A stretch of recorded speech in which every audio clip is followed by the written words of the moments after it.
Good morning. 10ാം ക്ലാസ്സിലെ ഫിസിക്സിൻ്റെ ഫസ്റ്റ് യൂണിറ്റായ ഇഫക്ട്സ് ഓഫ് ഇലക്ട്രിക് കറൻറ്റ് അഥവാ വൈദ്യുത പ്രവാഹത്തിൻ്റെ ഫലങ്ങൾ എന്ന പാഠമാണ് നമ്മൾ ഇവിടെ പഠിക്കാൻ പോകുന്നത്. നിങ്ങൾക്കൊക്കെ ടെക്സ്റ്റ് ബുക്കൊക്കെ കിട്ടിയല്ലോ അല്ലേ?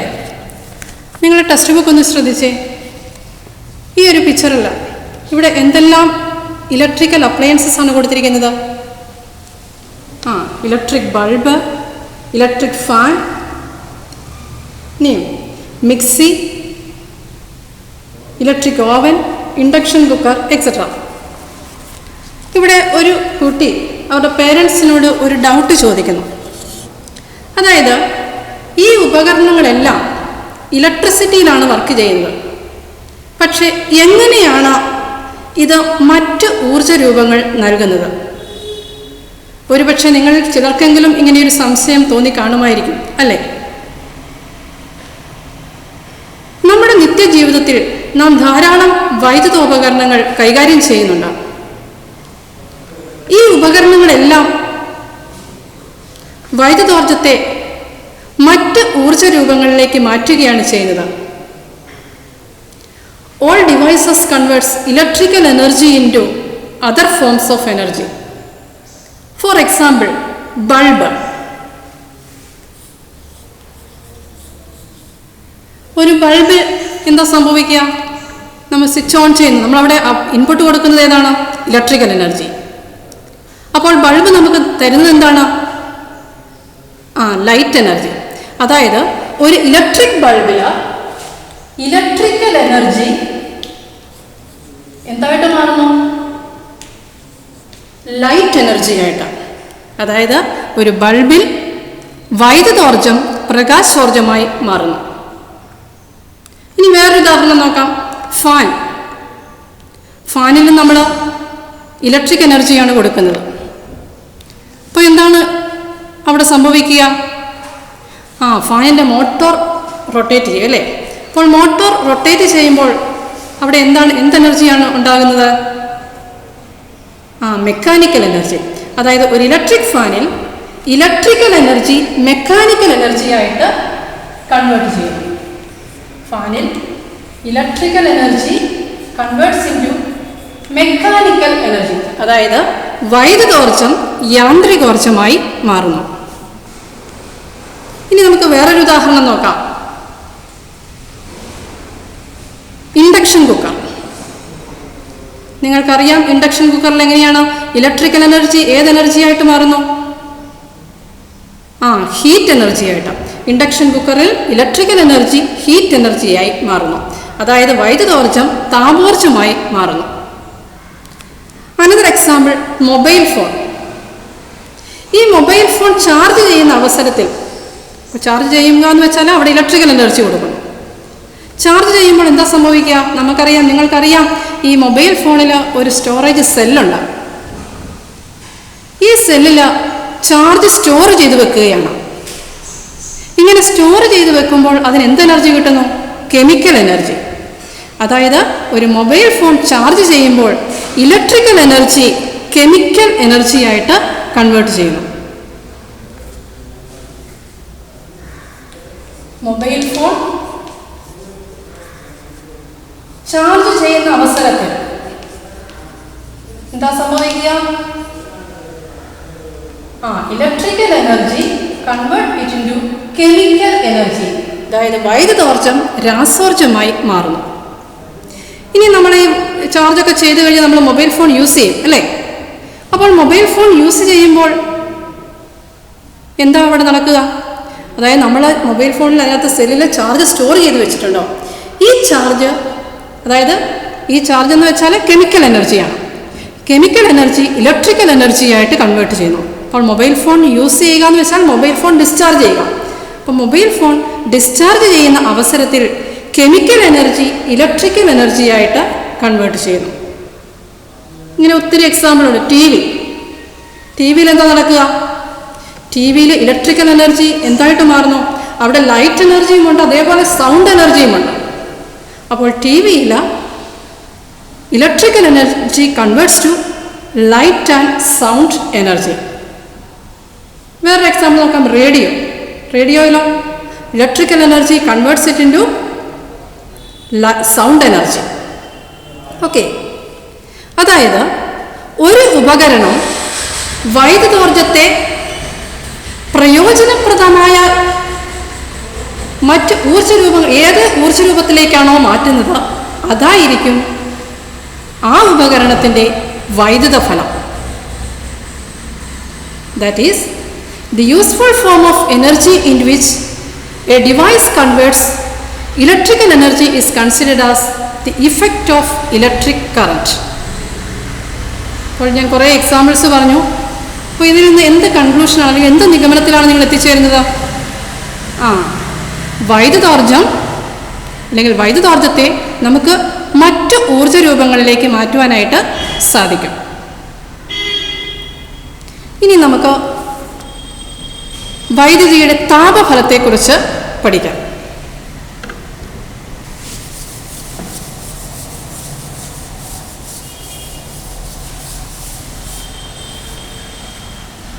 Heating effect of electric current. നിങ്ങൾ ഇലക്ട്രിക് ഹീറ്റിംഗ് അപ്ലയൻസ് അല്ലെങ്കിൽ വൈദ്യുത താപന ഉപകരണങ്ങൾ എന്ന് കേട്ടിട്ടുണ്ടോ? എന്താണ് ഇതുകൊണ്ട് അർത്ഥമാക്കുന്നത്? അതായത് വൈദ്യുതി കൊടുക്കുമ്പോൾ താപം തരുന്ന ഉപകരണങ്ങളെയാണ് നമ്മൾ വൈദ്യുത താപന ഉപകരണങ്ങൾ അല്ലെങ്കിൽ ഇലക്ട്രിക് ഹീറ്റിംഗ് അപ്ലയൻസസ് എന്ന് പറയുന്നത്. ഇതിനൊരു ഉദാഹരണം പറയാമോ? നമ്മുടെ അയൺ ബോക്സ്. വേറെ example? Electric heater, soldering iron, induction cooker, ഇതെല്ലാം ഇലക്ട്രിക് ഹീറ്റിംഗ് അപ്ലയൻസസ് അല്ലെങ്കിൽ വൈദ്യുത താപന ഉപകരണങ്ങളാണ്. ഇവിടെ എന്താണ് സംഭവിക്കുക? നിങ്ങൾക്കറിയാം, ഇലക്ട്രിക്കൽ എനർജി എന്തായിട്ട് മാറുന്നു? ഹീറ്റ് എനർജി ആയിട്ട് മാറുന്നു. ഒരു എക്സ്പെരിമെൻ്റ് വഴി എങ്ങനെയാണ് ഈ ഊർജ്ജമാറ്റം നടക്കുന്നത് എന്ന് നമുക്ക് നോക്കാം. അതിനായി ഒരു 6 വോൾട്ട് ബാറ്ററി, ഒരു സ്വിച്ച്,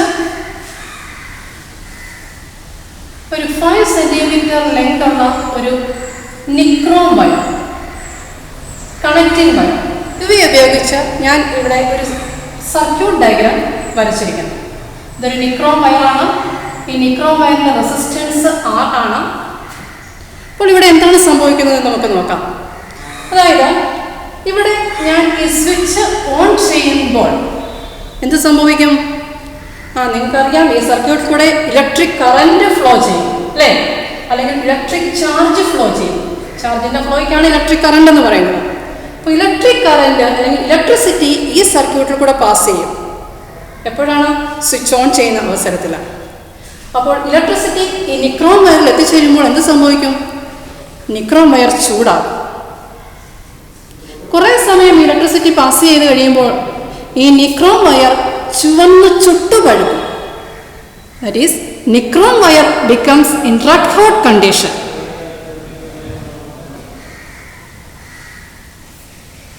അപ്പോൾ നിങ്ങൾ കഴിഞ്ഞ വർഷം 9th സ്റ്റാൻഡേർഡിലോ ഊർജ്ജ സംരക്ഷണ നിയമം അല്ലെങ്കിൽ law of conservation of energy പഠിച്ചു. എന്താണ് law of conservation of energy? Energy can neither be created nor destroyed, but it can be transformed into one form into another. അതായത് ഊർജത്തെ നിർമ്മിക്കുവാനോ നശിപ്പിക്കുവാനോ കഴിയില്ല. ഒരു രൂപത്തിലുള്ള ഊർജം വേറൊരു രൂപത്തിലേക്ക് മാറ്റുവാൻ മാത്രമേ കഴിയൂ. ഊർജ സംരക്ഷണ നിയമവുമായി ബന്ധപ്പെട്ട് നമുക്ക് ഈ സർക്യൂട്ടിനെ ഒന്ന് വിശകലനം ചെയ്യാം. ഇവിടെ എന്താണ്? നമ്മൾ സ്വിച്ച് ഓൺ ചെയ്യുന്നു. സ്വിച്ച് ഓൺ ചെയ്യുമ്പോൾ ഇതുവഴി കറണ്ട് പാസ് ചെയ്യുമെന്ന് പറഞ്ഞു. അപ്പോൾ ഇവിടെ നിക്രോം വയർ അല്ലെങ്കിൽ നിക്രോം കമ്പി ചൂടാകും. അതായത് ഇവിടെ ഹീറ്റ് പ്രൊഡ്യൂസ് ചെയ്യും. ഇവിടെ നമ്മൾ ഹീറ്റ് കൊടുക്കുന്നുണ്ടോ? ഇല്ല. നമ്മൾ പുതുതായിട്ട് ഒരു എനർജിയും കൊടുക്കുന്നില്ല. ഇവിടെ നമ്മൾ ബാറ്ററി അപ്ലൈ ചെയ്തു. അപ്പോൾ ഇവിടെ നിന്നുള്ള ഇലക്ട്രിക് എനർജി ഹീറ്റ് എനർജി ആയിട്ട് മാറുകയാണ് ചെയ്യുന്നത്. അതായത് ഒരു രൂപത്തിലുള്ള ഊർജം വേറൊരു രൂപത്തിലേക്ക് മാറ്റുക മാത്രമേ ചെയ്യുന്നുള്ളൂ. അതായത് ഇലക്ട്രിക്കൽ എനർജി ഹീറ്റ് എനർജി ആയിട്ട് മാറുന്നു. ഇവിടെ നമ്മൾ ഈ ബാറ്ററിയുടെ വോൾട്ടേജ് 6 വോൾട്ടിന് പകരം 10 വോൾട്ട് ആക്കുക. എന്ത് സംഭവിക്കും? ഈ നിക്രോം വയർ പെട്ടെന്ന് ചൂടാവും. ശരിയല്ലേ? ഇനിയും ഇലക്ട്രിക്കൽ എനർജി ഹീറ്റ് എനർജി ആയിട്ട് മാറുന്നത് എങ്ങനെയെന്ന് നമുക്ക് നോക്കാം. അതിനായി ഈ സർക്യൂട്ടിലാണ് ഒരു വോൾട്ട് മീറ്ററും അതേപോലെ ഒരു അമീറ്ററും കണക്ട് ചെയ്യുന്നു. നിങ്ങൾക്കറിയാം അമീറ്ററിന്റെ പർപ്പസ് എന്താണ്? To measure the electric current in a circuit. And what is the function of voltmeter? To measure the voltage or the potential difference between these two points in the circuit. അപ്പോൾ എന്താണ് electric current? നിങ്ങൾ 9th സ്റ്റാൻഡേർഡിൽ പഠിച്ചതാണ്. Electric current is defined as the rate of flow of electric charges, that is I is equal to Q divided by T, where I is the current. അപ്പോൾ electric current നിങ്ങൾ 9th സ്റ്റാൻഡേർഡിൽ പഠിച്ചതാണ്. Electric current എന്ന് വെച്ചാൽ എന്താണ്? the rate of flow of electric charges, that is I is equal to Q divided by T, where I is the current, Q is the charge and T is the time. What is the unit of current? Ampere. The unit of current is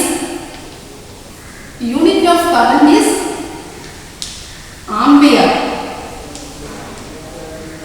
It is represented as A. From this equation, Q. What is Q? Q is equal to, just cross multiply, I into T. Q is the charge. The charge is equal to current into time. What is the unit of charge? Coulomb. It is represented as C. Okay. ഇനി ഈ circuit കൂടെ switch on ചെയ്യുമ്പോൾ current pass ചെയ്യുമെന്ന് മനസ്സിലായി. അപ്പോൾ ഈ രണ്ട് ബിന്ദുക്കൾക്കിടയിലുള്ള potential വ്യത്യാസം അതെങ്ങനെയൊക്കെ നമുക്ക് കാൽക്കുലേറ്റ് ചെയ്യാം. അതായത് സ്വിച്ച് ഓൺ ചെയ്യുമ്പോൾ ഇതുവഴി ചാർജ് ഫ്ലോ ചെയ്യും. അതായത് ഒരു കൂളോം ചാർജ് ഒരു ബിന്ദുവിൽ നിന്ന് മറ്റൊരു ബിന്ദുവിലേക്ക് ചലിപ്പിക്കാൻ ചെയ്യേണ്ട പ്രവൃത്തി 1 ജൂളാണെങ്കിൽ ഈ രണ്ട് ബിന്ദുക്കൾക്കിടയിലുള്ള പൊട്ടൻഷ്യൽ വ്യത്യാസം 1 വോൾട്ട് ആയിരിക്കും. ഇവിടെ പറയാം, ഒരു കൂളോം ചാർജ് ഒരു ബിന്ദുവിൽ നിന്നും മറ്റൊരു ബിന്ദുവിലേക്ക് മൂവ് ചെയ്യാൻ അല്ലെങ്കിൽ ചെയ്യിക്കാൻ വേണ്ട പ്രവൃത്തി എത്രയായിരിക്കും? അല്ലെങ്കിൽ അവിടെ ആ രണ്ട് ബിന്ദുക്കൾക്കിടയിലുള്ള പൊട്ടൻഷ്യൽ വ്യത്യാസം എത്രയായിരിക്കും? 1 വോൾട്ട് ആയിരിക്കും. That is the potential difference between 2 points will be 1 volt if 1 joule of work is done in moving 1 coulomb of charge from one point to another. അങ്ങനെയെങ്കിൽ Q കൂളോം ചാർജിനെ V പൊട്ടൻഷ്യൽ വ്യത്യാസത്തിലൂടെ ചലിപ്പിക്കുവാൻ ചെയ്യേണ്ട പ്രവൃത്തി എത്രയായിരിക്കും? V is equal to ചെയ്യേണ്ട പ്രവൃത്തിയെ സൂചിപ്പിക്കുന്ന W work എത്രയായിരിക്കും? Q into V. അതായത് Q കൂളോം ചാർജിനെ V പൊട്ടൻഷ്യൽ വ്യത്യാസത്തിലൂടെ ചലിപ്പിക്കാൻ ചെയ്യേണ്ട പ്രവൃത്തി അഥവാ work W is equal to Q into V ആയിരിക്കും. ഇവിടെ ഈ സർക്യൂട്ടിൽ ഈ വൈദ്യുത ചാർജിനെ ചലിപ്പിക്കാൻ ആവശ്യമായ പ്രവൃത്തി ചെയ്യുന്നത് ആരാണ്? നമ്മളിവിടെ സർക്യൂട്ടിൽ കണക്ട് ചെയ്ത ഈ ബാറ്ററിയാണ്. ശരിയല്ലേ? അങ്ങനെയെങ്കിൽ T സെക്കൻഡ് കൊണ്ട് ബാറ്ററി സർക്യൂട്ടിന് നൽകുന്ന പവർ, ആ ഇലക്ട്രിക് പവർ എങ്ങനെ കാൽക്കുലേറ്റ് ചെയ്യാം? Work by time. Electric power is equal to work divided by time. What is W? നമ്മൾ W മുമ്പേ കാൽക്കുലേറ്റ് ചെയ്തു. W is equal to QV divided by T. Then what is Q by T? Q by T is equal to I, electric current. So substitute this equation. P is equal to V into Q by T ക്ക് പകരം I substitute ചെയ്താൽ P is equal to V into I. Power is equal to voltage into current. T second കൊണ്ട് ഈ battery ഈ സർക്യൂട്ടിന് നൽകിയ ഊർജം, ഇവിടെ എന്ത് ഊർജമാണ്? ഈ ബാറ്ററി നൽകുന്നത് ഇലക്ട്രിക്കൽ എനർജിയാണ്. അത് ടി സെക്കൻഡിന് ശേഷം അത് എന്ത് ഊർജമായി മാറുന്നു? ഹീറ്റ് എനർജിയായിട്ട്. അപ്പോൾ ടി സെക്കൻഡ് കൊണ്ട് ഈ ബാറ്ററി സർക്യൂട്ടിന് നൽകുന്ന ഊർജം, that is heat energy, is equal to power into time. What is power? Power is equal to voltage into current into T. That is H is equal to VIT. Voltage into current into time. ഇനി നിങ്ങൾ 9th സ്റ്റാൻഡേർഡിൽ പഠിച്ചായിരുന്നു Ohm's law, ഓർക്കുന്നുണ്ടോ? എന്താണ് Ohm's law പറയുന്നത്?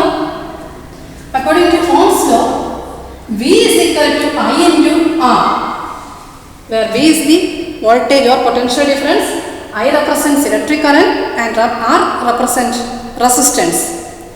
Substitute this V in this equation. That is H is equal to V ക്ക് പകരം IR substitute ചെയ്യുന്നു. IR into IT. This I into I square. I square RT. That is H is equal to I square RT. That is the heat produced in a current carrying conductor is the product of the square of the electric current, the resistance of the conductor and the time of flow of electric current. അതായത് വൈദ്യുതി പ്രവഹിക്കുന്ന ഒരു ചാലകത്തിൽ ഉൽപ്പാദിപ്പിക്കുന്ന താപം വൈദ്യുത പ്രവാഹ തീവ്രതയുടെ പെരുക്കത്തിൻ്റെയും ചാലകത്തിൻ്റെ പ്രതിരോധത്തിൻ്റെയും വൈദ്യുതി പ്രവഹിക്കുന്ന സമയത്തിൻ്റെയും ഗുണനഫലത്തിന് തുല്യമായിരിക്കും. ഈ നിയമം ജെയിംസ് പ്രെസ്കോട്ട് ജൂൾ എന്ന ശാസ്ത്രജ്ഞനാണ് ഈ നിയമം ആവിഷ്കരിച്ചത്. അദ്ദേഹത്തിൻ്റെ പേരിലാണ് ഈ നിയമം അറിയപ്പെടുന്നത്. ഈ നിയമത്തിന് പറയുന്ന പേരാണ് ജൂൾസ് ലോ അല്ലെങ്കിൽ ജൂൾ നിയമം. ഇമ്പോർട്ടൻ്റ് ആണ്. H is equal to I square RT. This law is called Joule's law.